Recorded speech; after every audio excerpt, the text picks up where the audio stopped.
Please go and check them out and report back. Let me know what you think of some of the books that you find on there. Now, the pièce de résistance. The Outlaw, Cherie Lee. So, not to bear you underneath this at all, but the Shaboozey plucked you out from all of the possible authors that are out there in the world. How did you come into contact with him? How did you find out about this project, and how did it speak to you? So the opportunity came via Sean Hill. Special shout out to dude I've been rocking with since Route 3. Sean Hill tossed my name into the mix for to be a writer on the project, and I was contacted by the publisher, Range Comics, who is working with Shaboozey to bring his original story to life. And so that's how I was brought on board. And originally the story was it was created by Shaboozey and another writer by the name of Xavier Ennis. Yeah, Xavier Ennis. Always want to make sure I pronounce it right. But the world, the IP, the concept it's all Shaboozey. So it was so I got a chance to read the story, which was it was a film script, and so when I read it, my mind started started working, because this is the same experience that I had with Changa. It is just a different medium. So with Changa, I was adapting a novel into a comic book series. In this case, it was a film script into a comic book. And the gist of the story is it's a the 3-issue miniseries. It's about that's Sean Hill doing the work. And I know Andrew did the colors. But the story is about a group of outlaws called the Bootcut Boys, and they're led by a leader by the name of Boozy, who come across a small town, and there's a young woman named Cherie Lee who runs, let's just say, afoul of the group, and she decides to get her revenge. So the story is, if you're a fan of, I always say, less the westerns where the bad guys always wear like the white caps and the hats, and they're saving the damsel in distress and all of that. But if you're more inclined to watch something like Deadwood or something like The Harder They Fall, on from Netflix, You know what that last slide reminded me of? Oh my gosh, it was the movie with all the women, the Western women back in the day. Roses, or y'all know which one? Wasn't Lil' Kim in it? And yeah. It was I can't remember the name of it. I'm gone. I know. Exactly. All the red just brings back that aesthetic. Yeah. Yes. Yeah. But they're and I'm thinking about like something like Posse, from way back, like the early to mid 90s. But that's kind of the vibe that we're going for, or at least like this, with the original story. So I hope that answers your question as far as, or like if they're, I'm sorry. I hope that answers your question. No. 100%. Very succinctly too. Thank you. Okay. I wanted to actually, I guess, talk to you on it because for me, I'm not going to hold you. I'm not going to lie. I'm going to tell you the truth 100% of the time. I was like, why is Shaboozey writing a comic? I was very much, I've never heard of him being in this medium. I hope this isn't a cash grab type of situation at all. But then I realized that you were actually a part of it. And the other thing is, my first introduction to Shaboozey was him being on the soundtrack to Into the Spider-Verse. He did a song called Riot with Duckworth. Yes. That was my gym song. Like, I was pumping iron before I decided to, look like a weak artist. I don't lift anymore. But I learned of him when he was still in the hip hop space, and he had talked about being interested in comic books and stuff. So that was my introduction to him, was through nerd culture. Yeah. And one thing that I'll add to that is that the Outlaw Cherie Lee is a concept album that he just recently released. So if you look at any of the music videos or any of the promotion, actually more so the promotional videos, in addition to the songs themselves, they're telling a story, and they're literally telling a story in certain ways, like of what we're doing here with the comic book. So you know, I think this is another kind of medium, but also creative branch in which he's getting a chance to kind of just let people into this, you know, this universe that he's building with music, but also with film, because I, you know, consider music videos to be like even like mini movies themselves at times, and you get the same experience with reading our comic books. And one of the things that I picked up on, at least, you know, when he was at San Diego Comic-Con, is that he's a comic book fan, you know. So with where the story is going, one of the things that I like about comic books is that you can use the medium to tell any kinds of stories, right? So it doesn't necessarily need to be, and this goes back to what I was saying as a writer, I don't like limiting myself, right? So this is another way to use the medium to tell a Western, right? I've had experience with writing a short story for a prose anthology, another a Western. But this is another opportunity to do it in comic book form. So I, at least like without personally speaking with Shaboozey, that's at least what I've been able to kind of pick up on, you know, with working with the publisher and my editor, with bringing the story to life. So, were you able to influence any of the videos or production with the story that you've told here, with his tour going on? Are there any like intersectionality between the videos and the or shot for shots? So not me, because I came on like definitely after all that had been done. But I will say it was funny because, you know, watching some of the music videos and and reading this book, it's just like, oh God, this is like, you can see like where things are kind of like lining up, like, you know, sometimes scene for scene, or like at least because we're at this point, we're moving on to the third issue, right? We're going on kind of full on. So I've seen artwork for the second issue, and it is like, when I see there's a part in there specifically, I was talking with Sean about this. We were like, okay, it is weird. It is a surreal thing to be part of something like where you can see, you know, a music video and then it appearing in like the comic that you're writing. So yeah, so that's kind of like that's been kind of the weird part of this, like the weird fortunate part of this whole process. So with the intersectionality between like different art mediums, I know sometimes when I'm writing, I think about what music would be playing in the background, and I think for like musicians, sometimes they want to know what visual the music provides. For you, are there other art mediums or avenues of storytelling that you think about while you're writing? So I got a playlist, right? So, you know, when it comes to, let's say, the space opera. So I'll just use that for example. This is a teaser, right? So for the space opera that I'm working on, the personal project, I'm playing a lot of John Williams, right? I'm playing a lot of Star Trek. I'm playing a lot of, strangely enough, like jazz. The other thing though is because it's a YA story, I am trying to find artists, hip hop, you know, socially conscious hip hop, a little bit of the stuff that I was growing up listening to, you know, I say, like what my music, like Lupe Fiasco, Logic, I want to say a certain artist, but he is like, you know, whatever. Let's like toss him away. We can acknowledge the contributions an artist has made while holding them accountable for the damage that they've caused. Okay, so the problematic artist would be Kanye, right? Yeah.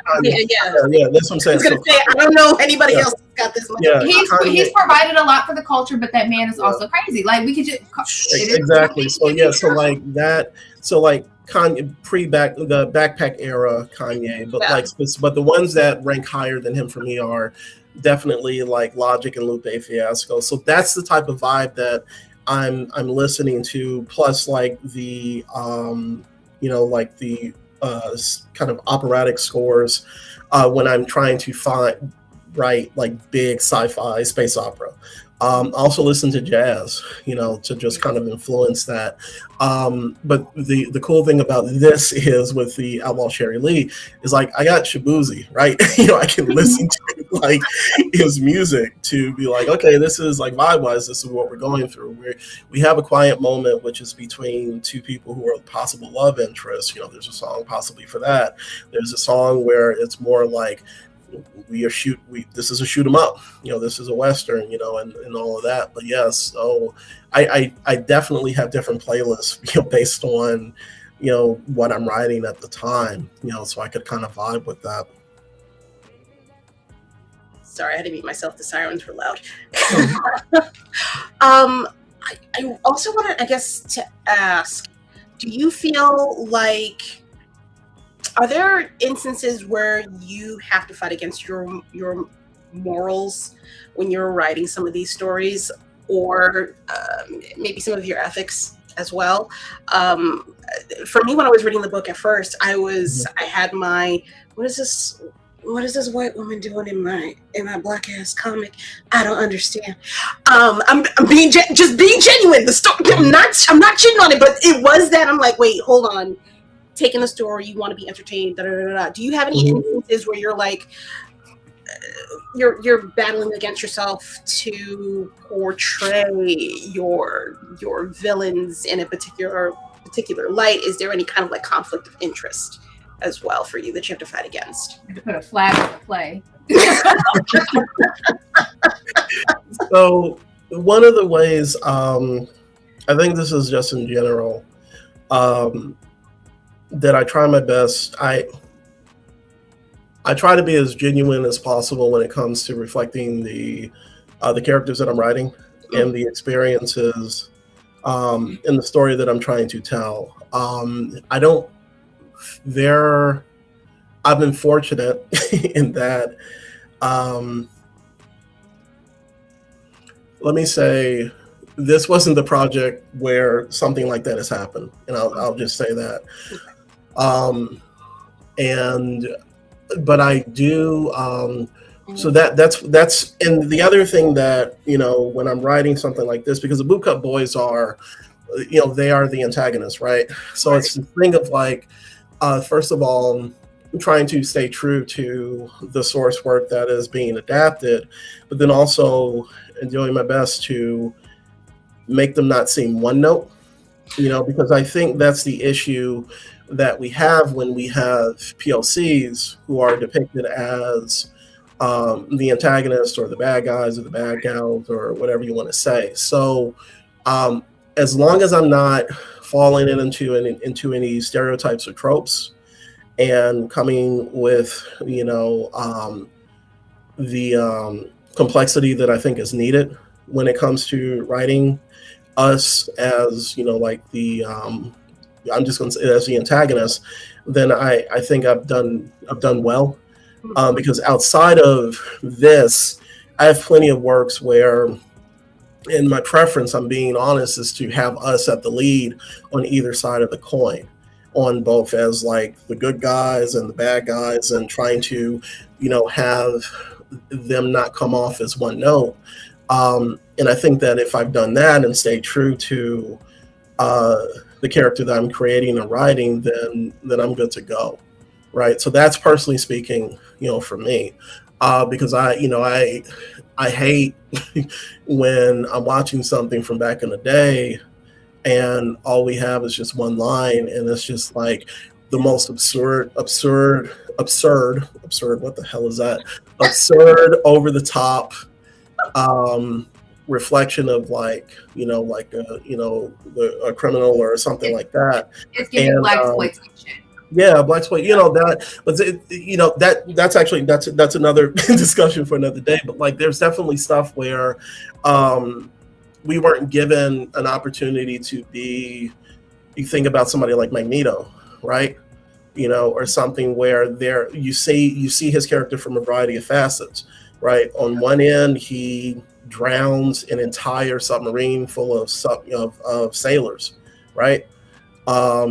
But on the other side, he kind of realizes the errors of his ways and tries to, kind of come back from that. But I don't know. Like, sometimes I don't think we're given that complexity, which is unfortunate. And I think like when it comes to like the stereotypes come from a place of truth, whether it's a true fallacy, like something that was made up to, like, black people did eat watermelon, but there was a very specific reason behind that. So are we using the stereotype to harm, or if we are including that stereotype, why? What is the reason for it? And is there exposition that either subverts the stereotype or acknowledges that the stereotype is wrong? Are we condemning the stereotype in this work? And I think a lot of times when people include a stereotype, they don't do enough to subvert it or condemn it. And it is shown the only times that we are given complexities is when we are allegorically black, but not actually black. Yeah. So if the character is like blue, then it's like, okay. I mean, because then for a certain demographic, it's easier to accept, right? That movie, The Goat, with Steph Curry voiced that goat. It was an animation movie. It was about the systemic, the socioeconomic issues that black people face in the hood while trying to make it for themselves. And I'm like, this is a movie about animals. Yeah. But we can't have that movie. Well, one of my favorite things. Oh, I'm sorry. No, I was just saying we can't have that movie with us as the face, but they got to make it a bunch of animals. Yeah. That was a black movie. Yeah. Yeah. But I think that also that has to do with the person that wants the movie made too, or has the money to make the movie in general. We can put the story out there. We can have our black faces attached to it. Shout out to, oh my good gosh, the Bass Reeves Netflix animated series that's about to come out. Yeah. I'm high-key mad about that because I was working on Bass Project actually. Still keep working on. Okay, who said that? It's not my project. The writer's upset about it. The writer is pissed. Oh, well, I'm sorry in advance. I'm gonna watch it. I'll be mad for you because it looks good. It looks good. I'm gonna be mad for you. But and I've lost my train of thought. I am so sorry. With the with regards to not having characters that are one note, you pull that off in this first issue. Because I immediately was like, I was ready to be like, why is this black man the villain? Why Shaboozey, you make yourself the villain in this? And why for two is Miss Cherie Lee, the damsel in goddamn wait a minute, I'm on your side. Hold on, no, take back what you supposed to. No, you go get yours. Go get what you need to go get. Go take from them people. I'm with you on this. I don't know what happened to you, so I might change my mind again. However, in the meantime, this will be my form of reparation rooting for you, for the Bootcut Boys. Some of y'all are just absolute batshit fucking crazy, and I'm not rooting for you specifically, but the team as a whole and what they're trying to achieve, which is peace and to be left the fuck alone, I can get behind. I can totally get behind. However, y'all did some fucked up shit to Cherie's daddy, but we gotta have a conversation. We gotta have a sit down conversation, because if you trying to get your peace and reparations, but you doing this, we gotta have a sit down conversation, because this ain't how you move. Be like you. I mean, I know how it is, but Miss Cherie. the question is whose piece? Correct. And at what cost? At what cost?